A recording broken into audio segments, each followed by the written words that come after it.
Hello students, आप सब कैसे हो। मैं Savita Khanna MP international school की संस्कृत की अध्यापिका हूँ। आज मैं आपको क्लास 5th का संस्कृत विषय पढ़ाने आई हूँ। संस्कृत आपके लिए बिल्कुल नया विषय है। इससे पहले आपने संस्कृत नहीं पढ़ी है तो आप इसको बिल्कुल ध्यान से सुनिएगा और समझिएगा। वैसे तो हिंदी अगर आती है तो संस्कृत भी समझ में आ जाएगी, बस थोड़ा सा आपको ध्यान देना होगा। पाठ 1 संस्कृत वर्णमाला। वर्णमाला हमने हिंदी में भी पढ़ी थी, उसी तरह से संस्कृत में भी वर्णमाला से ये संस्कृत आरंभ की गई है। ठीक है, जिस तरह से हमने हिंदी में वर्ण के बारे में पढ़ा था, उसी तरह से संस्कृत में वर्ण की परिभाषा बोल रही हूं मैं। जिस मूल ध्वनि खंडित नहीं किया जा सकता, यानी कि जिस मूल ध्वनि यानी कि छोटी से छोटी ध्वनि जिसको हम बिल्कुल नहीं तोड़ सकते, उसे वर्ण कहते हैं।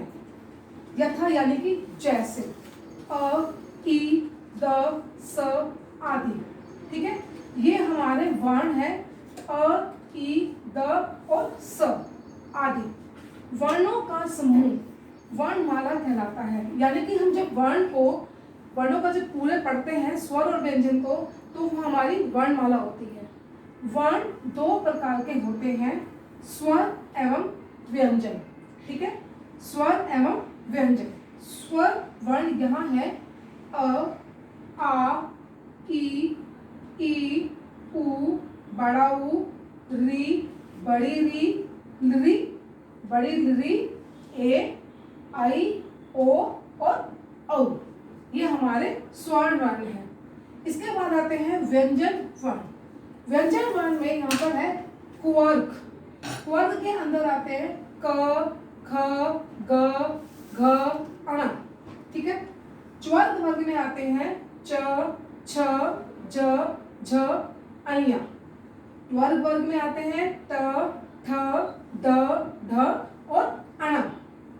त्वर्क वर्ग में आते हैं त, थ, द, ध, न। पवर्ग प, फ, ब, भ, म।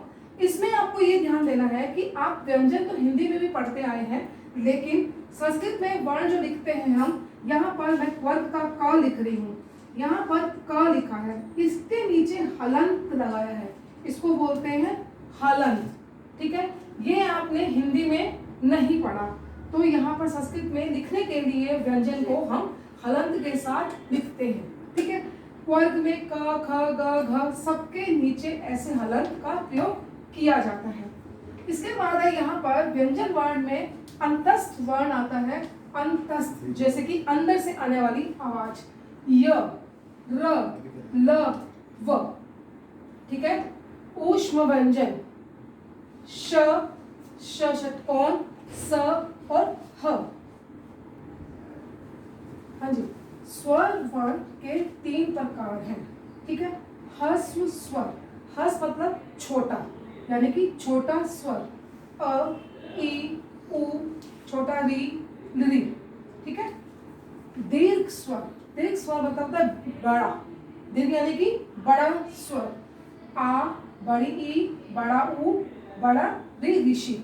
ठीक है, संयुक्त स्वर के अंदर आते हैं ए, आई, ओ और औ।